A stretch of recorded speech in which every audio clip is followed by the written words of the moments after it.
Millions of people commute to work every single morning, deeply believing they are perfectly safe. They swipe a security badge, sit at a desk, and rely entirely on a single corporate paycheck to fund their entire existence. Even though history proves that a single boardroom decision can erase decades of loyalty in a 5-minute meeting. So why do we treat the most dangerous financial position on earth like it is the ultimate form of security? You know exactly what this routine feels like. You go to a university, you polish your resume, and you finally land the job. The direct deposit hits your bank account every 2 weeks like absolute clockwork. You use that recurring number to buy a house, lease a reliable car, and build a comfortable life for your family. You feel incredibly responsible. You feel like you have finally made it. But a brilliant, entirely invisible trap has just been executed. You think you have built a fortress, but you are actually standing on a trapdoor. If an engineer built a massive, sprawling suspension bridge but supported the entire weight of the structure with only one concrete pillar, you would never drive your family across it. You would call it a death trap. You would demand redundancy. Yet, we build our entire financial lives on a single pillar, and we call it the American dream. Your salary is a single point of failure. So why are we aggressively taught to rely on it? And more importantly, what are the specific safety nets the wealthy build before the trapdoor inevitably opens? To understand how to survive the coming shifts, we first have to look at the invisible math of your employment. We are conditioned to view a job as a relationship. We think our boss values our hard work. We believe that if we just show up early, stay late, and demonstrate unwavering loyalty, the company will protect us when the economy turns cold. But a corporation is not a family. It is a highly optimized machine. When a recession hits, the machine does not feel empathy. It does not remember the weekends you sacrificed. It simply looks at a spreadsheet. Your salary is not a badge of honor. It is a line item. It is an operational expense. And in a macroeconomic crisis, the absolute fastest way for a CEO to save the machine is to violently cut the expense. People disagree about this. If you ask traditional career advisors, they'll tell you that the best way to survive a recession is to simply work harder, prove your worth, and become utterly indispensable to your manager. Some economists argue the exact opposite. They claim that the harder you work for a single employer, the more specialized you become to their specific systems, which actually makes you completely and vulnerable to the broader market. Here's where people are split. Is corporate loyalty a protective shield, or is it a blindfold? People don't make bad money decisions. They respond to the environment around them, and your environment has aggressively trained you to crave the psychological predictability of a paycheck. The steady drip of income acts as a financial sedative. It numbs your natural survival instincts. It makes you entirely dependent on an external power source that you do not control. But the real reason this illusion is so dangerous is much stranger. It prevents you from building the architecture of true wealth. When the ultra-wealthy look at a recession, they do not see it as a threat to their survival. They do not panic because their bridge is never supported by a single pillar. They construct 3 distinct, recession-proof streams of income operating entirely outside the traditional corporate structure. The first stream they build is completely disconnected from their daily labor. It is the anchor of cash-flowing physical assets. While the middle class uses their single paycheck to buy depreciating liabilities like televisions, luxury cars, and premium subscriptions, the ultra-wealthy use their capital to buy fractional ownership of the physical world. They buy essential real estate. They buy infrastructure.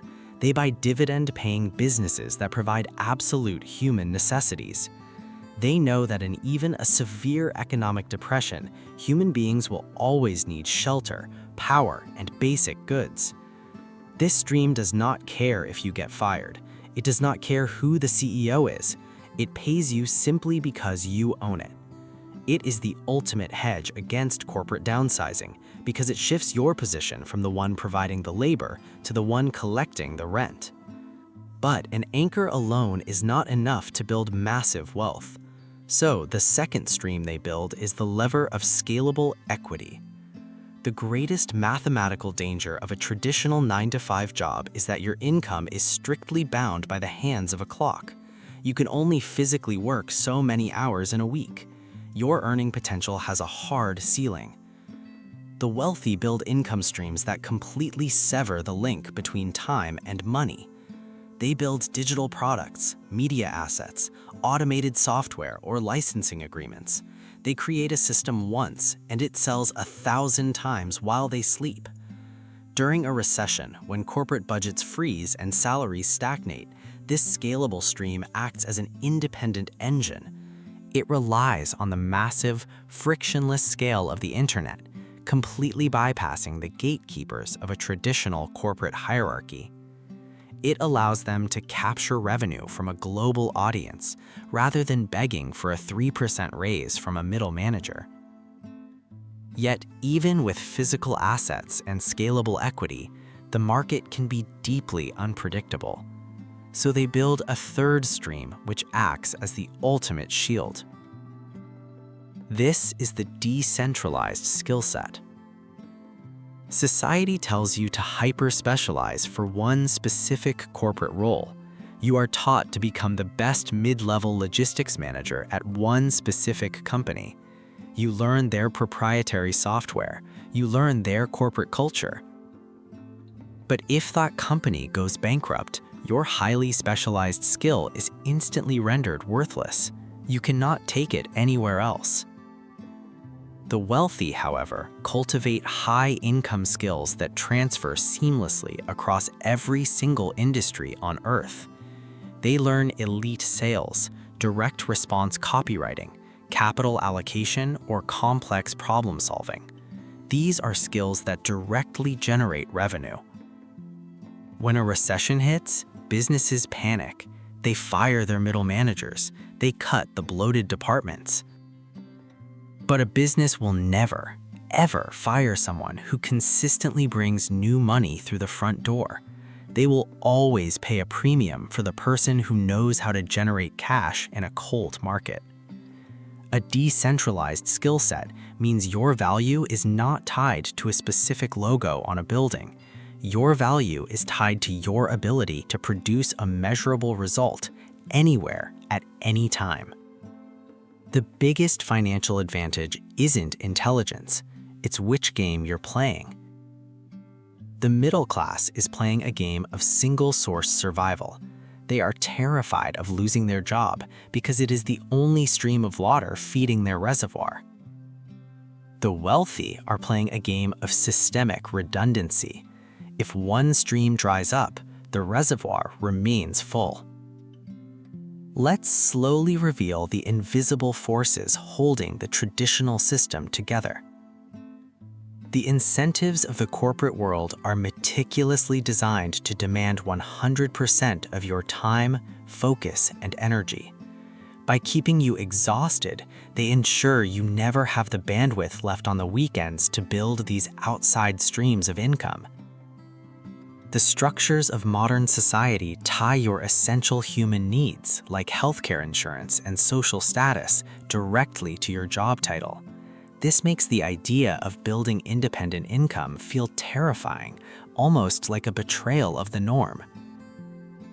The social pressures of your peers convince you that building a side business or investing in assets is incredibly risky, while blindly relying on a single CEO's mood is somehow viewed as the safe, responsible choice. And the statistical probabilities dictate a very dark reality. Over a 40-year career, you will almost certainly face a macroeconomic crisis that is completely out of your control. The market will crash, entire industries will be automated, the spreadsheet will eventually be optimized. The people who are absolutely blindsided by layoffs and lose everything did not fail the system. They followed the system perfectly. They did exactly what the economy trained them to do since they were children. They prioritized the illusion of safety over the reality of ownership. Wealth is often less about effort and more about position. If you position yourself directly beneath a single corporate spigot, your effort will constantly be dictated by the hand that turns the valve. You will work 50 hours a week for decades, completely unaware that a single email from human resources can turn the water off forever. But if you position yourself as the owner of multiple streams, the entire power dynamic flips. You no longer operate out of fear. You walk into the office knowing that the paycheck is simply a bonus, not a lifeline. You negotiate differently. You take calculated risks. You stop treating your job like it is your entire identity, and you start treating it like a temporary tool used to fund your ultimate freedom. The rules of the economy are ruthless, and the trapdoor is real. The system relies on you standing perfectly still, holding your single paycheck, hoping the ground never opens up beneath you. The choice is yours. You can wait for the spreadsheet to be optimized, or you can start building the bridge.